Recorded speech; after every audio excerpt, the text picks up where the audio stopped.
Boa noite, pessoal. Tá entrando Nádia, Simone. Vamos esperar só o Paulo entrar. Aí. Eu tô me Boa noite, vendo. Paulo. Boa Boa noite. noite, Kelly. Boas-vindas a todos que estão aqui. Nantes, a Lili Nantes entrou agora. Boa noite, Lili.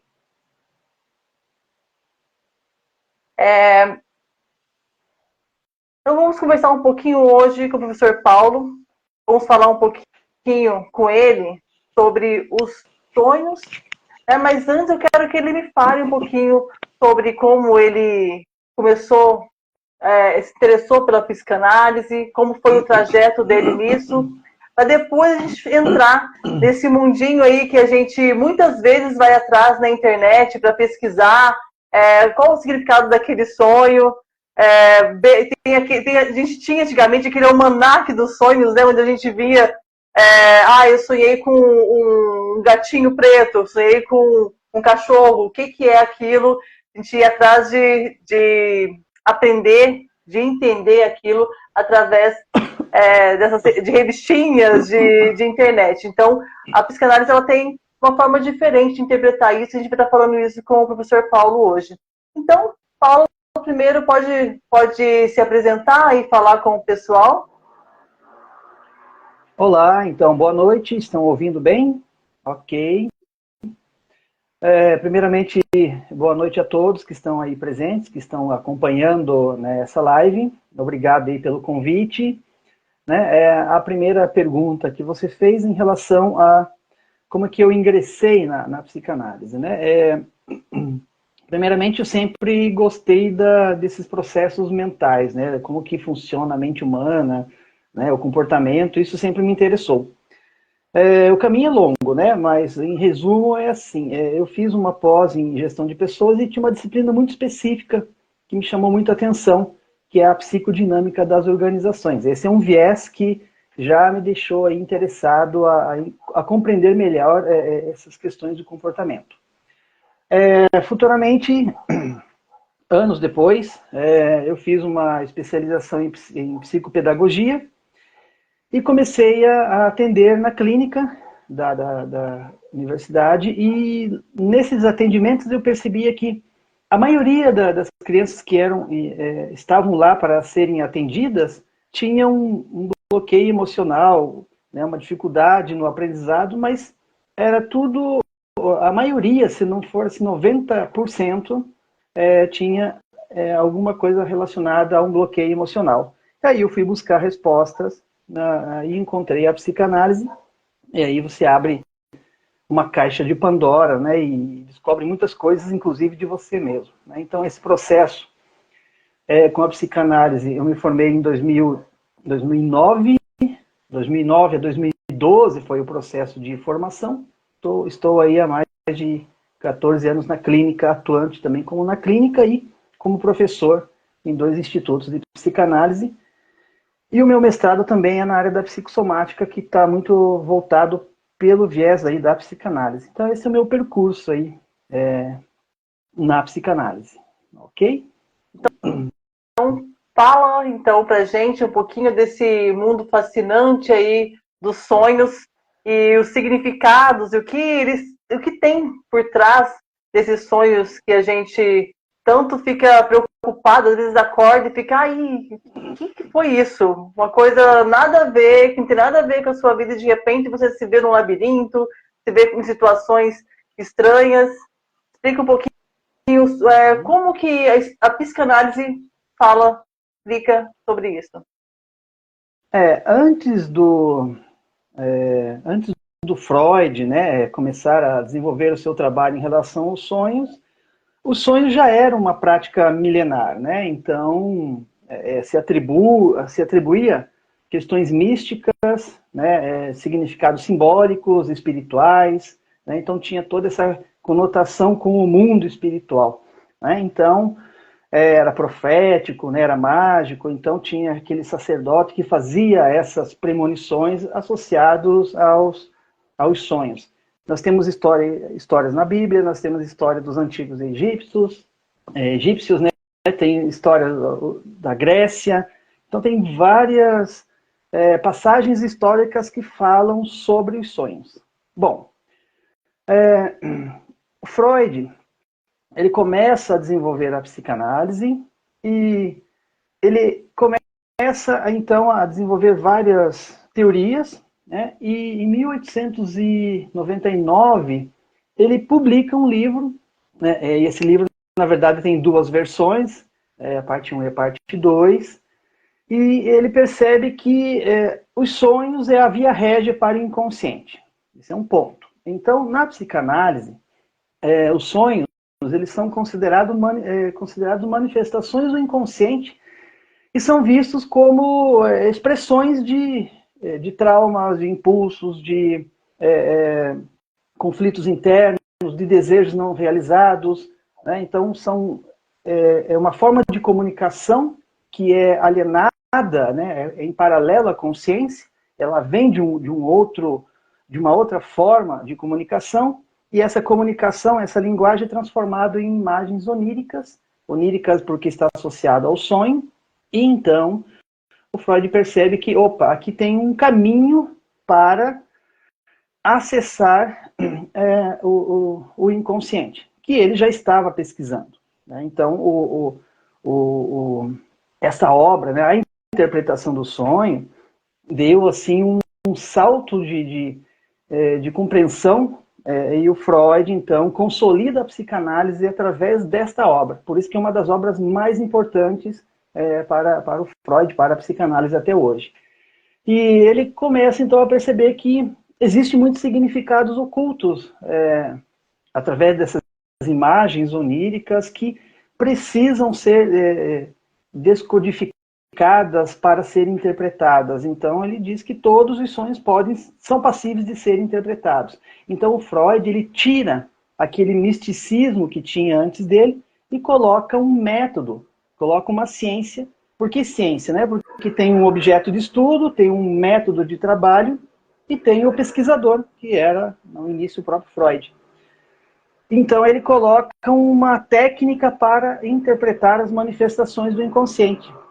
E, com isso, consolida aí de vez a psicanálise nesse aspecto. E ele fala que os sonhos têm várias características, né? Então, tem as manifestações inconscientes, os sonhos se expressam através da realização de desejos, existe o conteúdo latente e o conteúdo manifesto, e os mecanismos de defesa que também atuam durante os sonhos.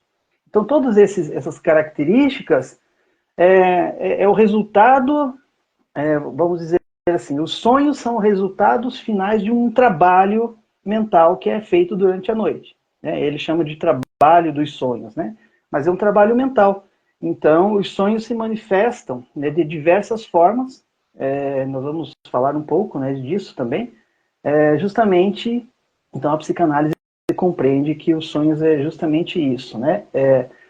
É a via de acesso para o inconsciente. Por que isso acontece? Porque à noite nós dormimos e a consciência que faz o filtro, né, que bloqueia os acessos do inconsciente, elas ficam mais, então, ficam latentes e acabam dando acesso a uma outra comunicação que, em consciência, ou seja, acordado, a pessoa muitas vezes não fala, né? E me fala uma coisa, como é importante, qual a importância desses estudos, né, do Freud para os estudantes de psicanálise, para os psicanalistas, para psicólogo, ou até para as pessoas que querem entender ou compreender um pouco mais sobre os sonhos, né? Porque hoje em dia tem muita gente que é autodidata, adora estar estudando, adora estar entendendo mais sobre a mente, sobre o inconsciente. Qual que é a importância desses estudos dele, dessas obras dele para as pessoas? Ok. Por que os sonhos se tornaram, então, uma ferramenta importante para todo psicanalista e para todo profissional que trabalha com a interpretação dos sonhos? Primeiro é aquilo que eu falei, né? O Freud tira o aspecto adivinhatório dos sonhos e coloca, então, de uma forma científica para interpretá-los, ou seja, ele coloca uma técnica para a interpretação dos sonhos. E tem um passo a passo, tem um método para isso, né? Então, com esse trabalho, como eu falei, ele consolida a psicanálise e trabalhando no entendimento da formação do inconsciente. Então é por isso que eu falei, é uma das obras mais importantes do Freud. Então nessa obra, por que é importante? Porque ele explica, né, diversas técnicas que podem ser utilizadas para interpretar sonhos. Né? E ele propôs, então, nessas obras, analisar os sonhos, né, de diversas formas. E dois processos muito importantes, que é o conteúdo manifestado pelo paciente. Então é aquilo que o paciente fala, né? Ah, eu tive um sonho, é assim, assim, assim. Esse é o conteúdo manifestado. E tem, nessa narrativa, o psicanalista também observa elementos que estão ocultos. Né? Então é o significado simbólico dos sonhos, né? Então, que muitas vezes precisam de uma certa decifração, né? Precisa ser interpretado, precisa ser analisado o sonho. E é o papel do psicanalista fazer isso. Então, como eu falei, né, ele publica a obra em 1899 e em duas versões. Né? A primeira versão, basicamente, ele coloca a teoria, falando sobre o sonho, né, em relação à sua interpretação, e aí ele define realmente que os sonhos são manifestações dos desejos do inconsciente, né, que estão ali reprimidos, que estão ocultos, que precisam então de uma certa decifração, né, precisam ser decifrados. E os sonhos têm essa formação de conteúdos latentes e manifestados. E ele também coloca outros aspectos associados aos sonhos, né? Que é o próprio mecanismo de defesa. Então, por isso que muitas vezes a gente sonha, parece que tem várias cenas numa noite só, várias cenas num único sonho. Então, é a condensação dos sonhos. E tudo isso é um trabalho do aparelho psíquico que resulta, então, né, na elaboração dos sonhos. E depois o Freud aprofunda, né, esse conceito dessa obra, né, a interpretação dos sonhos, a parte 2, ele justamente relata casos clínicos, dando mais ilustração para essa teoria, discutindo, então, outros processos que ele já tinha trabalhado, associado aos conflitos psíquicos de uma pessoa, né, aos desejos sexuais reprimidos, os conteúdos que são agressivos,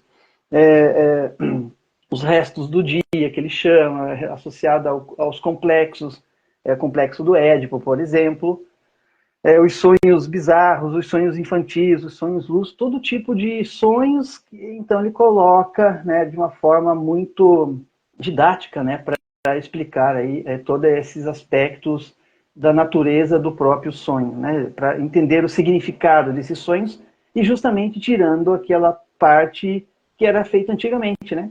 Ele coloca um caráter científico, coloca uma técnica, coloca um método de interpretação dos sonhos, tirando aquele aspecto adivinhatório, né, que muitas pessoas faziam.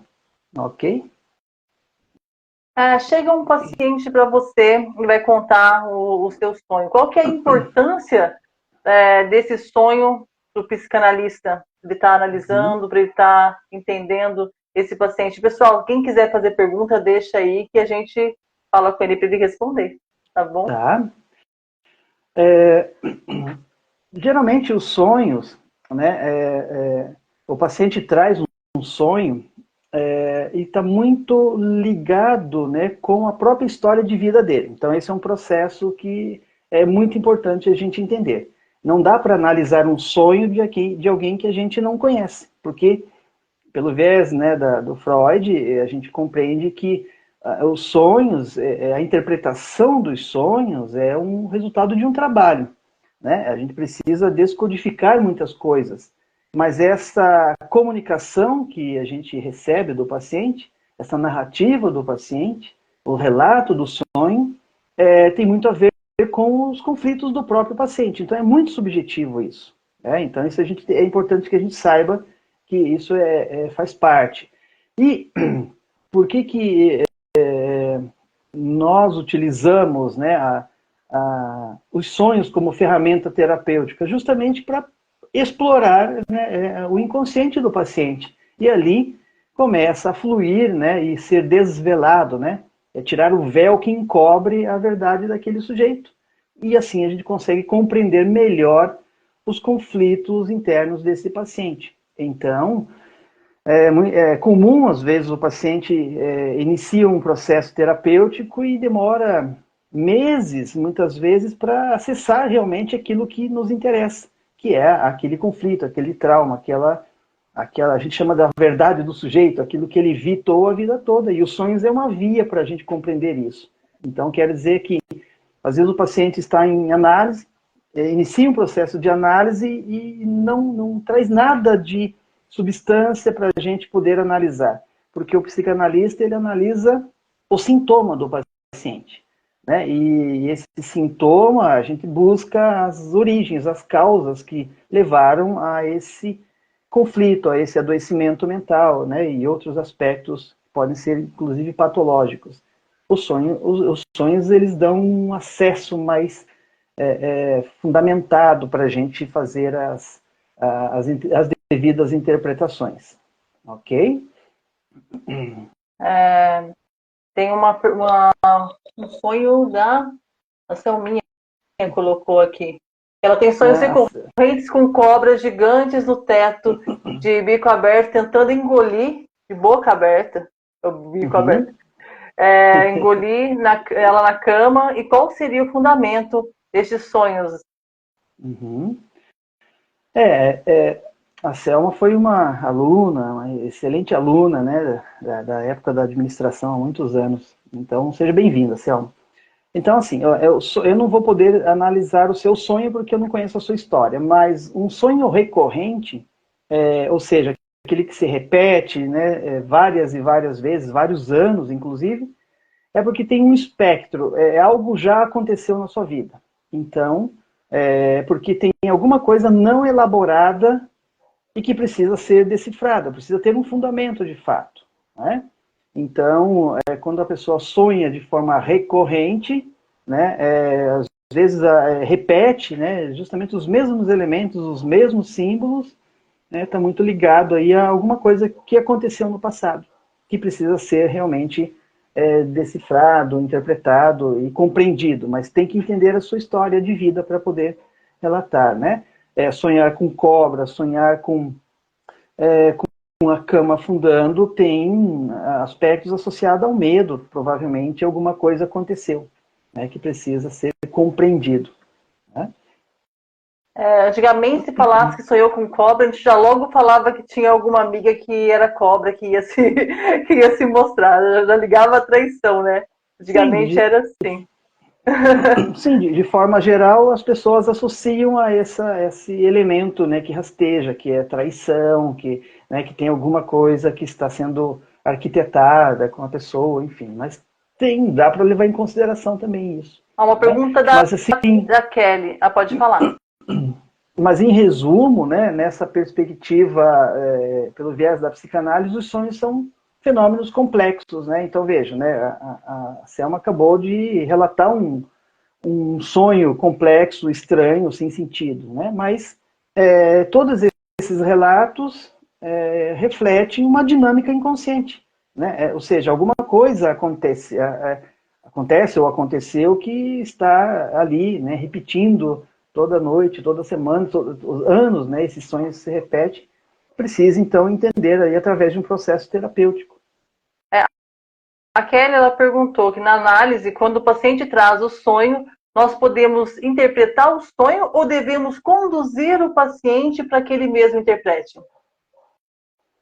Quando existe uma técnica, né? Então, quando o paciente nos traz um sonho, né? Que a gente chama então de sonhos manifesto, o conteúdo manifesto do sonho, ou seja, aquela parte do sonho que já passa por um filtro, depois se quiser eu explico melhor, é narrado pelo paciente.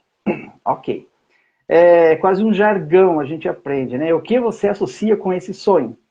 E geralmente, quando a gente faz essa pergunta, não é uma regra, mas é uma forma também de conduzir o sonho, a interpretação do sonho, o próprio paciente ele consegue fazer uma associação com algum aspecto aspecto que está sendo trabalhado na terapia, né? Muitas vezes, o próprio paciente consegue fazer essa ligação com aquilo que está em conflito com ele, né? É importante, sim, essa condução do sonho.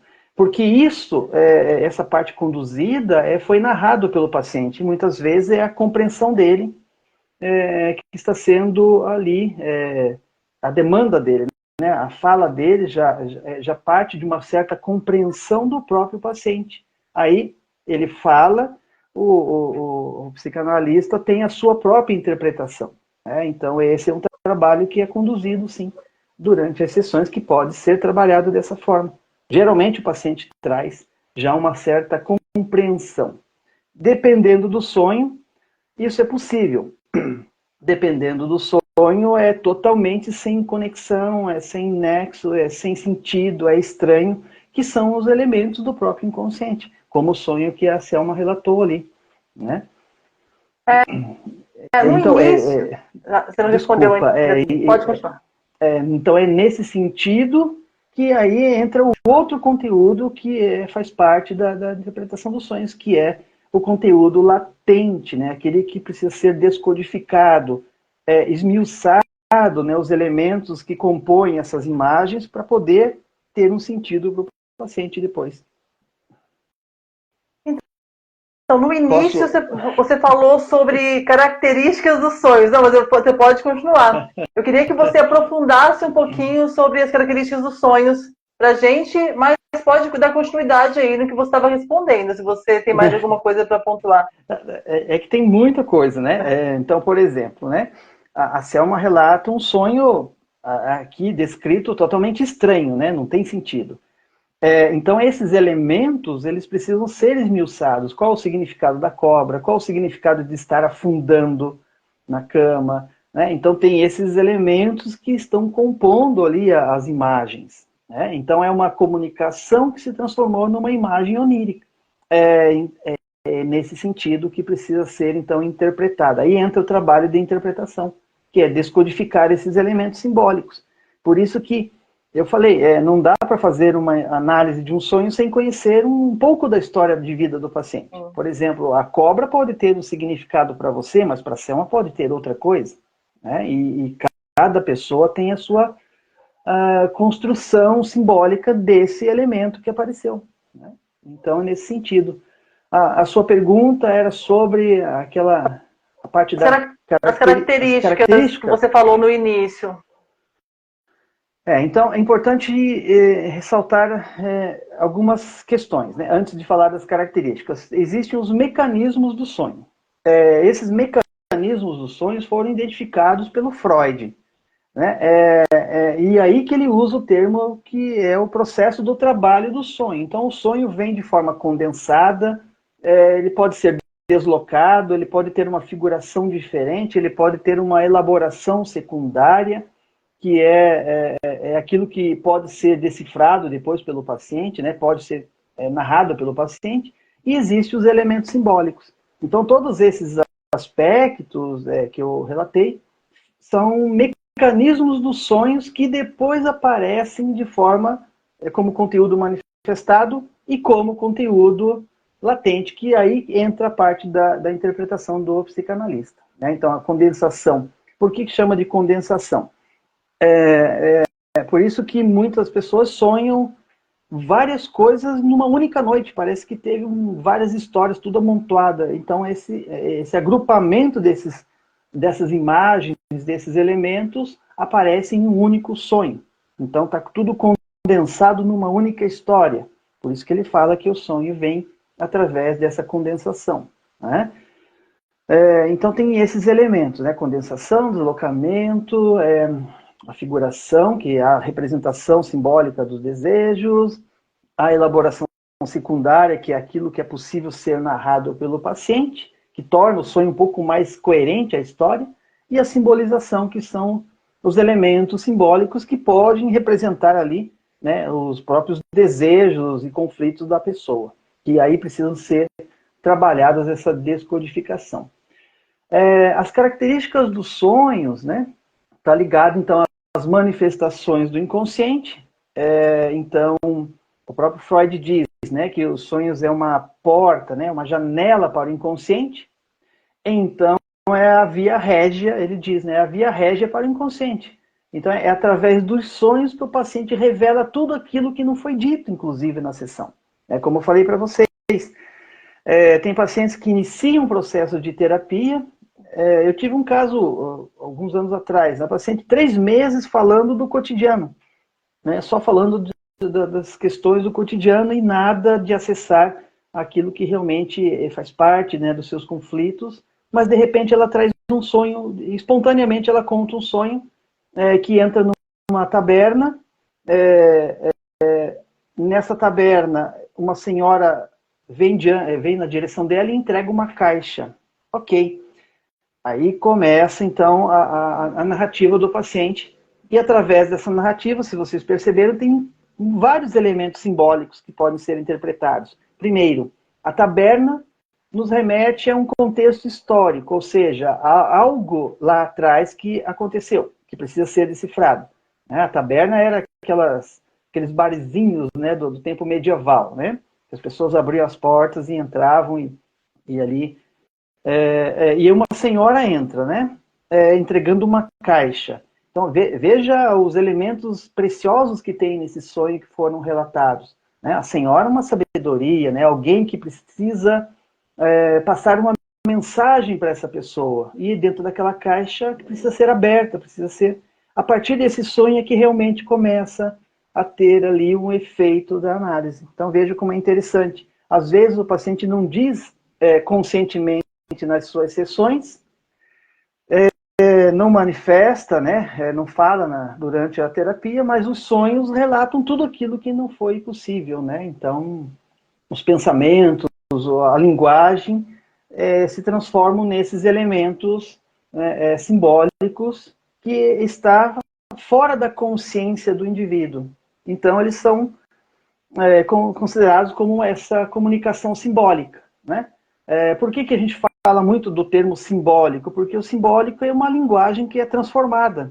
Né? No caso dos sonhos, a linguagem, né, ela é transformada nesses elementos simbólicos, através dessas imagens oníricas, que aí precisam ser descodificadas pelo analista. Então, tem outras características, né? Esse termo é bem extenso também. A realização de desejos, né? O Freud ele argumenta que os sonhos é uma expressão dos desejos reprimidos, né? Que não foram satisfeitos pelo indivíduo. Só essa frase a gente poderia falar meia hora só dela, né? Eles oferecem uma oportunidade para a realização dos desejos proibidos que são inaceitáveis pela consciência. Então, por que a gente usa o termo reprimido também? Porque aquilo que não é aceito pela consciência, ele é retirado da consciência, ele é expulso. Então, o conceito do reprimir é isso. Né? Não pode estar na consciência porque pode ser que a pessoa não suporte aquele conflito. Então, ele foi reprimido, guardado e está lá. Só que os sonhos manifestam isso. Né? A realização desses desejos que na vida consciente não é possível. E os sonhos, então, permitem que o indivíduo explore justamente esses impulsos, esses traumas, tudo aquilo que foi reprimido pelo sujeito e é reprimido no estado de vigília. No sonho, então, abre as portas e dá acesso a esses conteúdos. E por que a gente usa muito o termo desejo, né? A palavra desejo é um termo muito utilizado na psicanálise porque vai além do contexto fisiológico, biológico da pessoa. Né? O desejo ele é suscitado pela falta. Então, aqui é um termo muito extenso para falar também, mas o desejo, em resumo, é assim, ele é suscitado pela falta, e nesta falta é que impulsiona o indivíduo a ir em busca desses objetos de desejo. Só que muitas vezes esse desejo ele é cifrado, né? Ele é ambíguo, ele é obscuro, e exige, então, a devida interpretação. Cifrado porque ele é secreto, né? Não ele não é desvelado muitas vezes e nem é entendido pelo próprio paciente. Ele está ali oculto.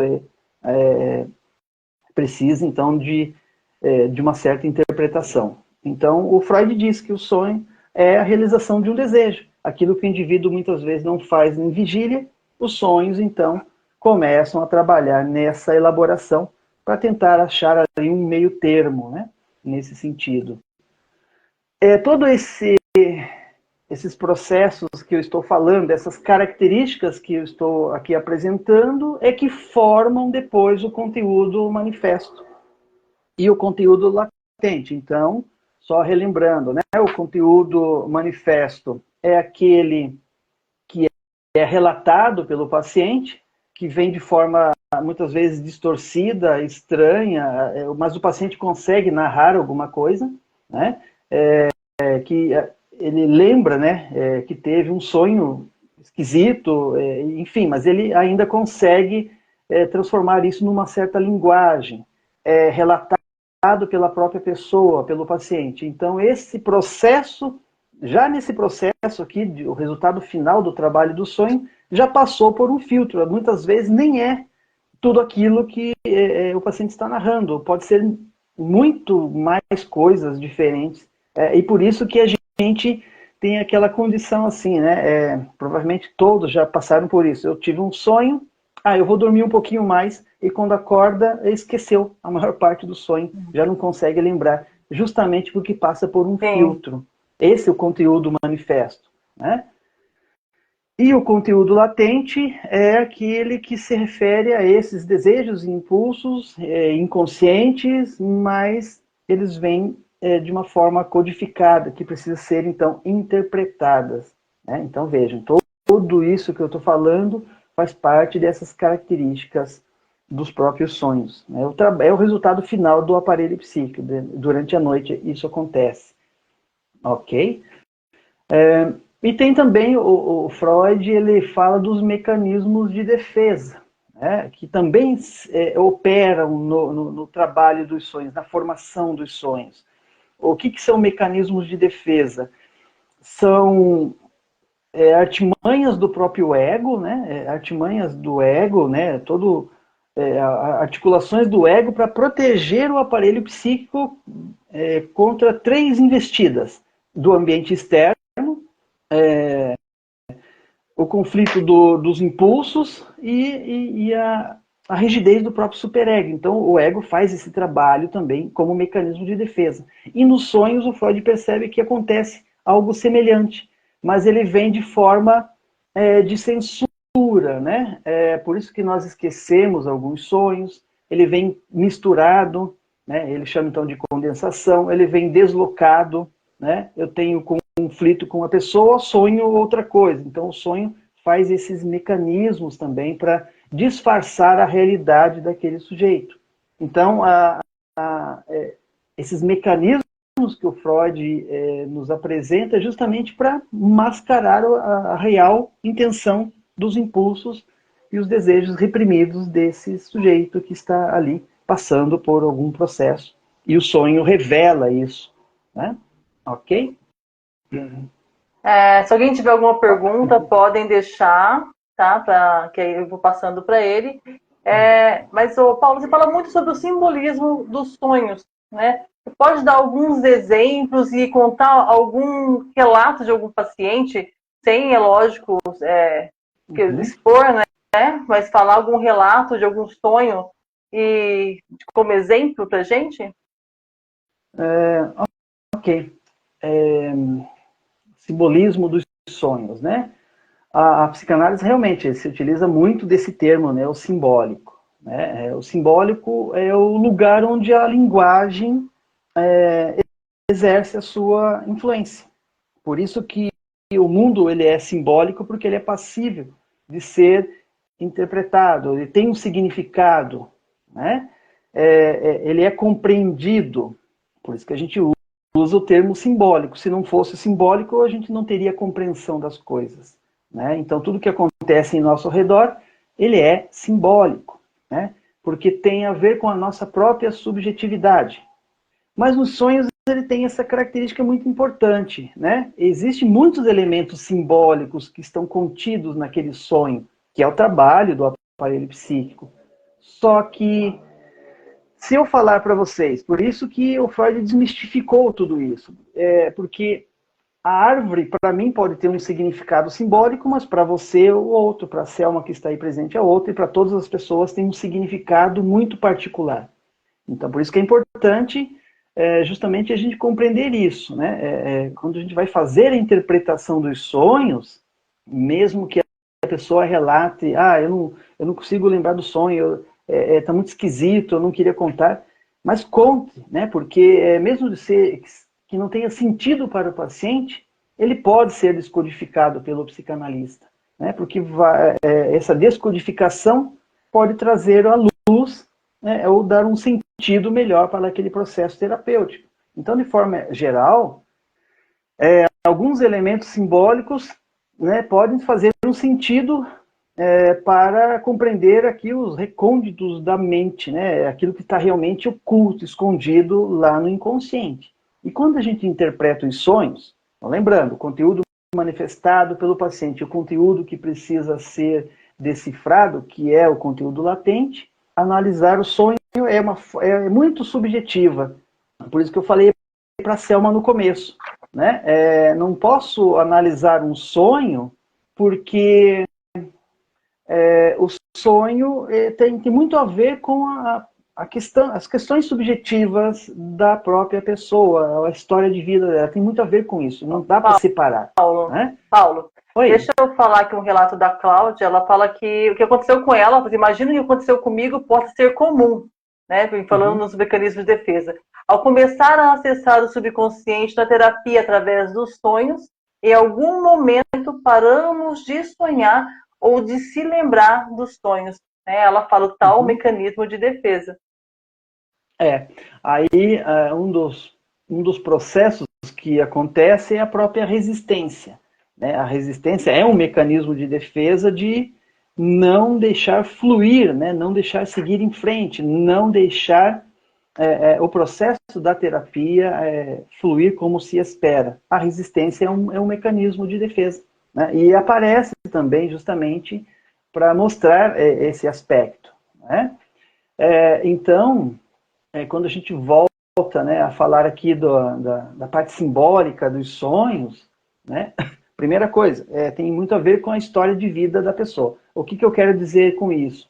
Quero dizer que o mesmo símbolo, um mesmo elemento simbólico num sonho pode ter de significado diferente para pessoas diferentes, dependendo das circunstâncias e da história de vida de cada um. Então, isso tem que ficar bem claro. Né?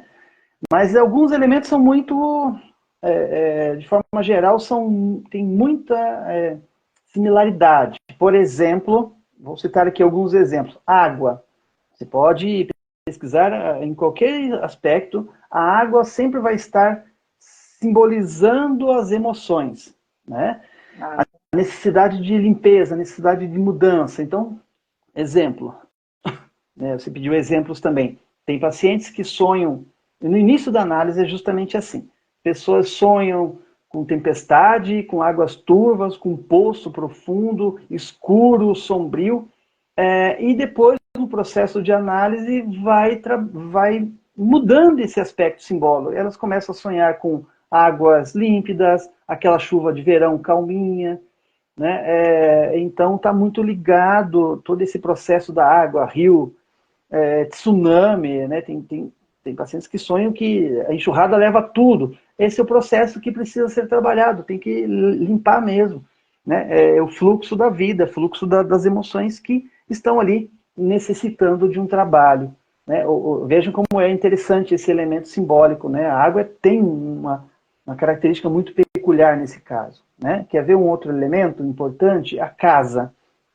A casa, né, caixa, sempre está refletindo a própria psique da pessoa.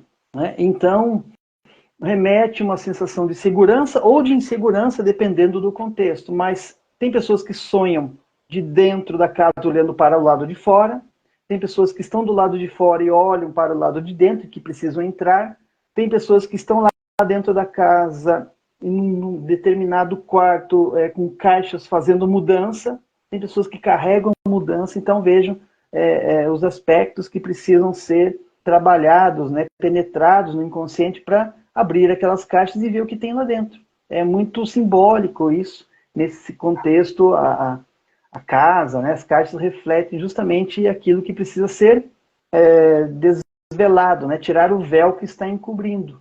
Né? Tem pessoas que sonham muito com morte, né, e você falou no começo, né, fica com medo, assustado. Muitas vezes a morte, ela não é a morte, literalmente a morte, mas ela representa a necessidade de uma mudança, de renovação. Né? Então tem a ver aqui com encerrar um ciclo para iniciar o outro, precisa acabar um processo para iniciar outra coisa. E tem pessoas que não encerram o seu ciclo, né? E acabam, na verdade, tendo consequências, aí, repetindo os mesmos erros. E o sonho revela para você, ó, encerra isso e começa, então, um novo ciclo. E quando eu falei de morte, me veio outro insight de um sonho de uma paciente. Ela sonhou que estava acompanhando um velório, só que a pessoa que estava no caixão não estava nem morta, nem viva. Parecia um zumbi ali, né? E quer dizer, ou encerra o processo para começar outra coisa. Não dá para deixar meio termo. Ou morre ou vive de uma vez, né? É mais ou menos nesse sentido. Então, a morte, ela representa justamente isso, o encerramento de um ciclo, a necessidade de encerrar um ciclo, dependendo do contexto da pessoa, tem pessoas que precisam encerrar ciclos para seguir em frente. Né? Acho que elementos, de forma geral, tem vários, né? E aí cada um tem o significado. Paulo, uma curiosidade minha, né, em relação a isso, e você pode estar falando um pouco mais, em relação ao Jung. Acho que muitas terapias, né, de ordem esotérica usam os sonhos através das explicações dele. Peraí, que a Kelly também teve aqui uma outra mensagem dela falando: eu tive um sonho recorrente e sonhei inúmeras vezes que estava com os dentes soltos dentro da boca. E até hoje ela tem a sensação real de como é estar com os dentes soltos. Então ela perguntou se existe alguma simbologia sobre o dente. O dente está ligado com a área, né, da boca, então pode estar associado com a necessidade de falar algo, né, de digerir coisas que não está fazendo bem, né, porque toda a digestão de um alimento, de nutrir-se, né, passa pelo processo de mastigação. Então, o que eu não estou digerindo, que precisa ser digerido, elaborado, falado, né? Então, guardar as coisas muitas vezes não serve. E acredito que o dente tem essa simbologia, pelo menos é o que veio para mim agora como interpretação. A mesma coisa, preciso entender a história de vida, né? Para poder fazer uma associação com, de fato, o que acontece. Mas, de forma geral, o dente representa, né, essa condição de falar, de digerir, né, a capacidade de digerir as coisas. Então, tem que botar para fora mesmo, tem que expressar isso. Fala um pouquinho para mim, então, sobre essa minha curiosidade em relação a Jung e os sonhos. Tá. O Jung, só para a gente entender um pouquinho o contexto histórico, né? O Jung foi um dos principais discípulos do Freud, né? Só que, num certo momento na história, eles romperam, né, o relacionamento porque o Jung trazia coisas que o Freud não aceitava. Então, dizem que o Freud tem uma condição muito, alguns falam, né, reducionista, porque só fala do contexto fisiológico. Né? O Jung começa a trazer alguns elementos diferentes que o Freud não concordava. Esse é o aspecto. Então, mas tem uma coisa muito interessante.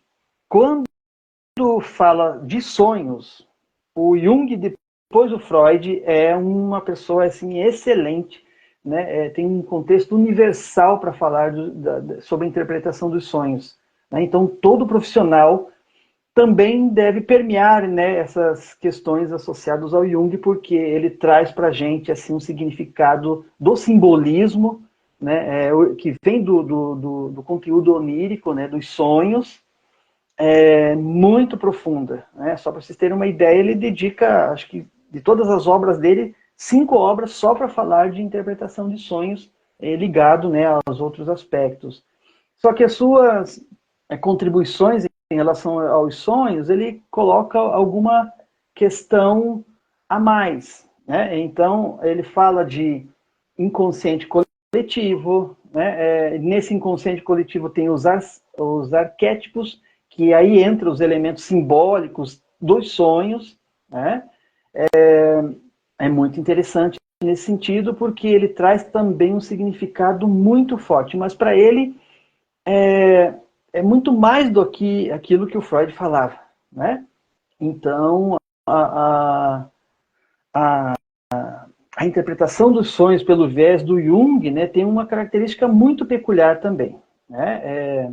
Tô falando, mas não estou falando nada com coisa nenhuma, né? Calma que eu já chego lá.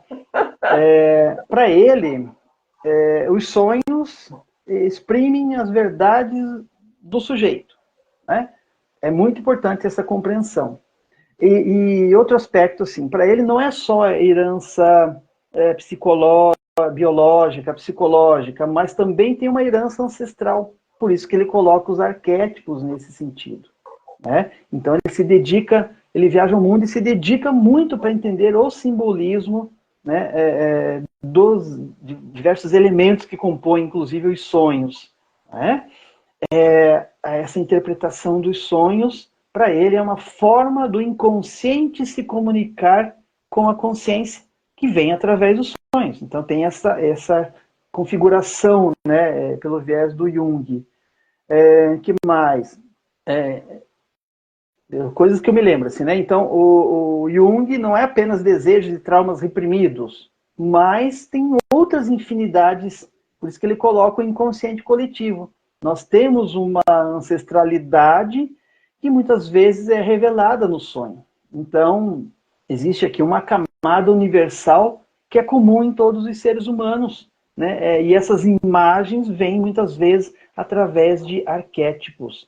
Então, por exemplo, né, quando ele fala de inconsciente coletivo, é porque existe uma imensidão simbólica nesse universo. E não dá para descartar também, né? Então, esse inconsciente coletivo traz esses elementos. Então, por exemplo, uma pessoa sonha que está de frente de um portal, né? E de lá desse portal saem gigantes, como se fossem os antigos lemurianos, né? Ali a ancestralidade da Antártida, enfim, os lemurianos, né, que são gigantes, que são os ancestrais dos Atlantes, e impedem essa pessoa de passar. Então é um exemplo, né? Tem elementos aqui diferentes apenas de um trauma da pessoa. Tem um elemento aqui que é universal. Outro exemplo, uma pessoa sonha com um lobo branco visitando ele na própria casa.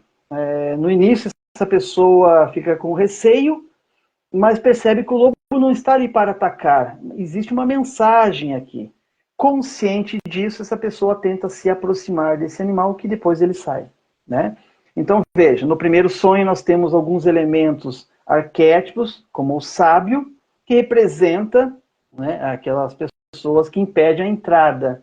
O portal é uma passagem, um elemento simbólico. É uma passagem, provavelmente, para um outro estado de consciência. Então, sempre que há um portal, há uma passagem e alguém defende essa passagem. É evidente, porque pode ser que essa pessoa ainda não esteja preparada para obter determinado conhecimento. É uma responsabilidade, né, quando adquire novos conhecimentos. O segundo sonho que eu falei, o lobo, é um arquétipo. Pode estar associado ao poder, pode estar associado ao trabalho em grupo, à harmonia, né, à união, à intuição, proatividade. Eu estou lembrando aqui de alguns elementos, a lealdade, a sabedoria. Mas quando fala de arquétipos, também na versão do Jung existem os elementos negativos, que ele chama de sombra. Então, que elemento negativo pode estar associado a essas condições, né? Justamente a necessidade de limpeza, né? São os padrões negativos, a falta de liderança. Então, o Jung ele traz justamente esses elementos que podem ser decifrados através dos arquétipos. Se faz sentido, recomendo então que leia também o Jung, porque ele traz uma ligação ali mais filosófica, religiosa. associado com a moralidade do próprio sonhador, com aquilo que ele acredita, né? Então, esses elementos vêm através de simbolismo também, que é a linguagem dos sonhos. É uma forma espontânea e disfarçada de comunicação, né? O Jung acredita nisso. Então, veja que tem um pouquinho de diferença, mas em relação aos elementos universais, é muito semelhante. E a forma de interpretação também é muito semelhante da linha freudiana, né? Então, precisa entender a história do paciente e fazer essas ligações arquetípicas. Arquetípico. Dos elementos, né, dos elementos que aparecem no sonho de forma através desse simbolismo que aparece, os elementos positivos e negativos, que são as sombras também, que podem ser revelados, né? A Kelly, ela colocou aqui, falando que faz muito sentido para ela o que você falou em relação ao digerir, né? Ao que ela falou sobre o dente. A Cláudia também falou, as interpretações do Paulo sempre fizeram muito sentido para mim, incrível, em relação às interpretações que você faz em relação aos sonhos. Acho que foi a Kelly que perguntou sobre os dentes? Ela tinha falado sobre os dentes e você falou sobre digerir. Ela falou que fez muito sentido para ela, sobre não se expressar, não falar. Mas tem mais coisas por trás disso, né?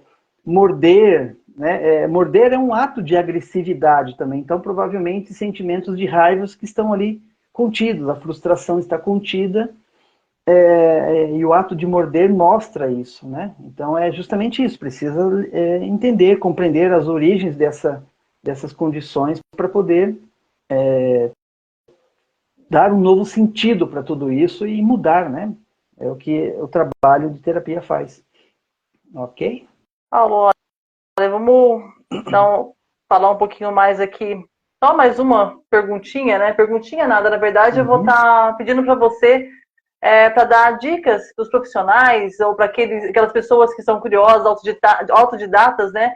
Que querem aprender mais sobre a interpretação dos sonhos, sobre esse conhecimento. O que você indica de material para estar estudando, para estar aprimorando? Então, para todas as pessoas que gostam, né, de tentar entender o complexo da mente, né, os sonhos, eles nos revelam realmente muitas coisas, né? Então, para todo aquele que quer compreensão melhor de si mesmo, os sonhos é uma porta aí para ter esses acessos, né? A primeira coisa, né, os sonhos são ferramentas que podem e devem ser utilizadas em análise. Então, sempre convocar o paciente a falar sobre os seus sonhos, né? Anotar os seus sonhos.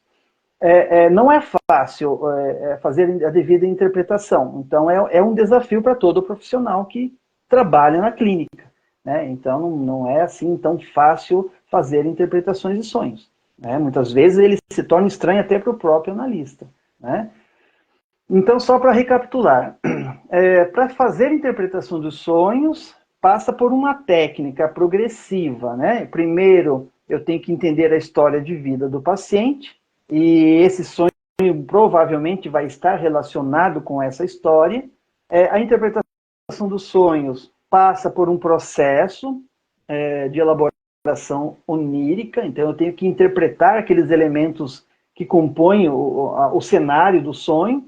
Não esquecer que existem os mecanismos, né, que são fundamentais, que o sonho vem de forma condensada, muitas vezes, de forma deslocada, de forma desfigurada, né, tem uma elaboração diferente, muitas vezes, do próprio sentido real do sonho. Isso tudo tem que ser descodificado. É muito comum, às vezes, um paciente relata um sonho para mim, e eu já pergunto, por ter uma narrativa muito construída, eu pergunto, você teve algum evento durante o dia, no cotidiano, sobre determinadas situações? Aí ele vai associar e vai dizer que sim. Então, muitas vezes as pessoas passam por determinadas situações no cotidiano mesmo, não conseguem resolver, porque também é um conflito, né, interno da pessoa, e durante o sonho ele começa a trabalhar aquele conflito que não foi resolvido. Então, às vezes, Eu não falei aqui, mas existem os restos do dia, né, que o Freud fala desse termo, é justamente situações do cotidiano que a gente não resolve. Por exemplo, a pessoa assiste um filme à noite e tem um sonho, né, um pesadelo, está muito ligado com aquilo que ele assistiu, porque impressionou, e a forma de lidar com isso foi através do sonho. Então tem esses restos do dia. Por isso que às vezes a condensação é tudo isso misturado, tudo junto e misturado. Né? O mais importante é entender também justamente aquilo que eu falei desde o começo, o conteúdo manifestado, né, o conteúdo manifesto, que é aquilo que é relatado pelo paciente, e o conteúdo latente é aquilo que precisa, é aquilo que está tentando nos dizer, né, que está nas entrelinhas, que precisa ser descodificado pelo analista. O mais importante, então, é justamente isso, trabalhar com o conteúdo latente e o conteúdo manifestado pelo paciente.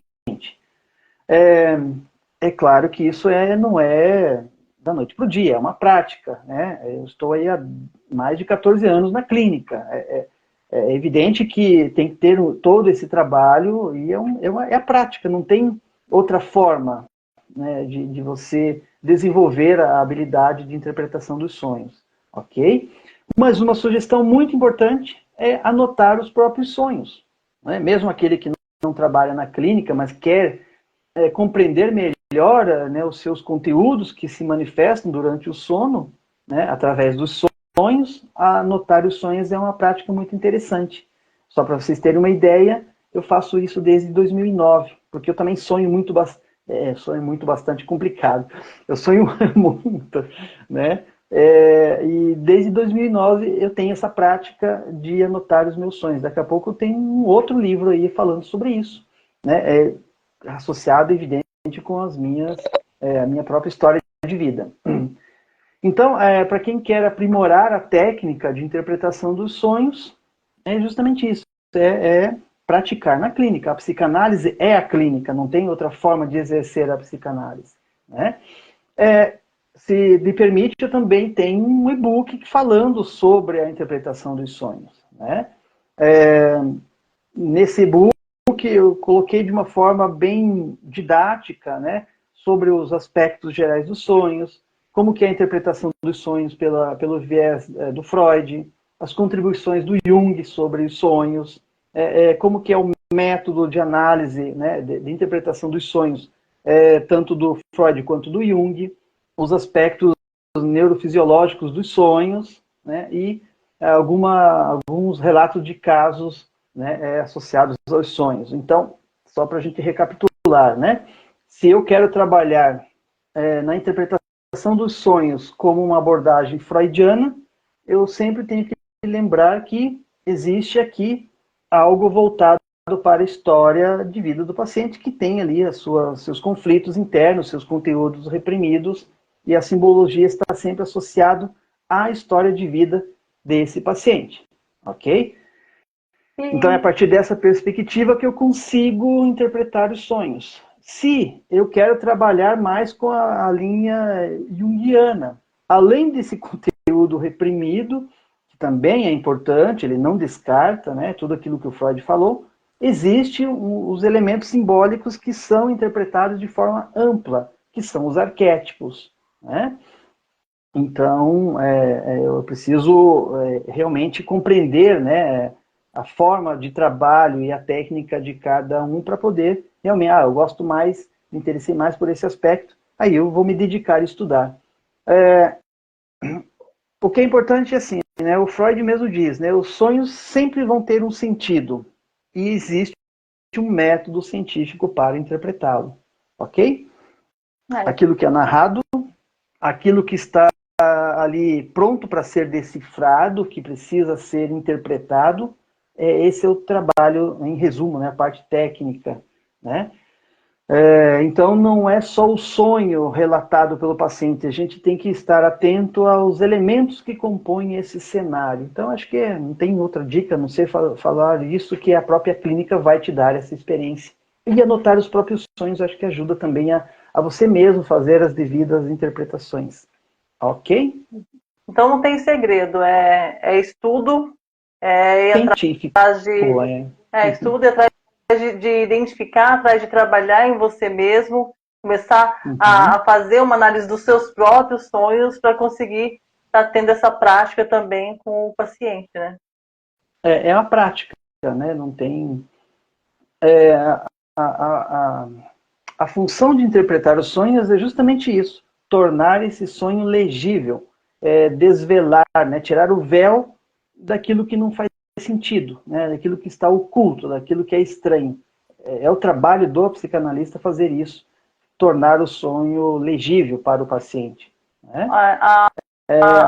A Selminha, ela perguntou de forma didática quais livros seriam indicados, mas eu vou te perguntar também, além disso, né, do que ela passou, quem quiser adquirir esse e-book que está bem mastigadinho, dando todo o passo a passo ali, também como faz para adquirir. Então, você pode estar respondendo a Selminha e também como que a pessoa faz para adquirir esse e-book que você desenvolveu. Eu não sei como é que o procedimento deixa depois na legenda o link para ter aí uma visualização melhor. Tá no seu Linktree, na bio? Acho que sim. Então acessa a bio do Instagram dele e lá tem o Linktree com o acesso direto à página do e-book dos sonhos. E a Selminha depois... falou de forma didática quais livros seriam indicados. Olha, o meu e-book está bem didático, de uma linguagem bem simples. Se eu pegar a interpretação do Freud 1 e 2, a linguagem é bem mais complexa, né? Eu acho que dá para começar por livros mais simples para fazer esta... Depois, Selma, me manda lá uma mensagem que eu te passo. De cabeça assim, eu não vou poder agora lembrar. Ou adquira o e-book do professor Paulo mesmo. Também. Mas a interpretação do sonho 1 e 2 também é uma referência. Ok?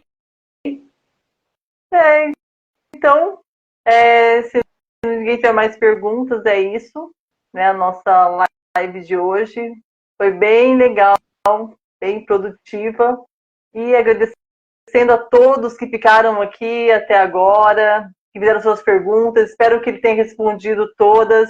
Né? Se precisarem também, tiverem alguma dúvida, ele pode estar mandando para ele. E acessem lá o Instagram para poder entrar na página dele e ver na bio o link para o e-book, se tiver interesse em estar adquirindo, tá bem?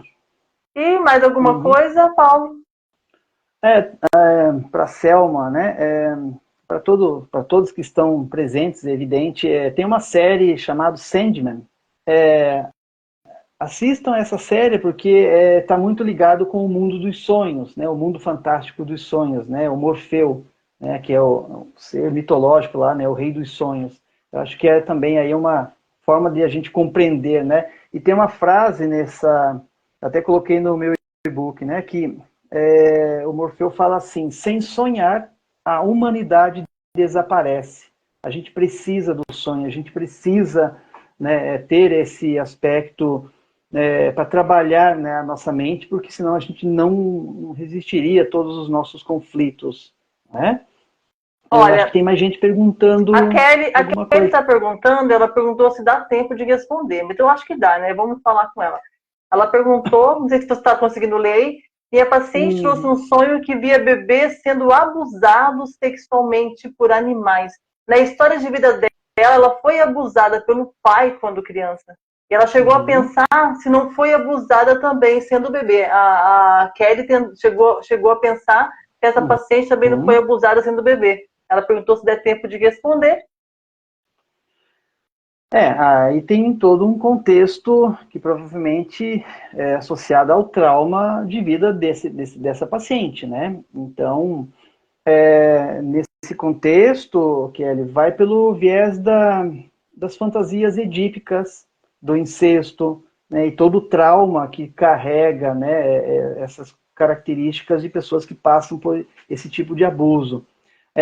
Nesse caso, eu acredito que o Ferenczi, né, que é um dos seguidores do Freud, você vai lembrar, ele fala muito do abuso sexual, do assédio sexual, desse trauma que as crianças carregam, né? Então é importante essa leitura, né? O Ferenczi traz justamente esse tipo de trabalho, né, que é feito. Agora vejam a gravidade, né? Uma criança que é abusada, né, com certeza vai trazer consequências para o seu amadurecimento emocional, né? São as consequências do próprio abuso. E muitas vezes o trauma permanece, né? Os maus tratos da infância, né? Dentre eles o abuso sexual é um caso grave nesse sentido, né? Então vejam, sonha com determinadas situações e é justamente isso, é um animal, é um monstro, né? É uma forma de lidar com aquele conflito, né? Precisa ser então compreendido nesse contexto. O Ferenczi traz algumas narrativas importantes sobre isso, ok? Então, é isso. Então, pode entrar em contato, se quiser adquirir o e-book, pode acessar a página. E vamos até a próxima. Eu acho que vai ter a próxima semana que vem, mas é através do E outro Instituto, né? instituto, Do Instituto. E depois, na quinta-feira, né? Quinta-feira que a gente vai fazer também sobre amor patológico, né? Isso, na próxima, né? Isso. Então, na outra quinta-feira, aí teremos sobre amor patológico também. E a gente vai estar mandando o avisinho aqui para vocês. Tá bom? Gratidão a todos que participaram. Quer fazer algum comentário, falar alguma coisa, Paulo? Eu só agradeço a todos que estão aí presentes, né? Eu não consigo ver todo mundo aqui, mas dá para ver rapidinho quem entra. Mas muito obrigado aí pela participação, pela presença, né? Até uma próxima oportunidade de falarmos sobre algum tema.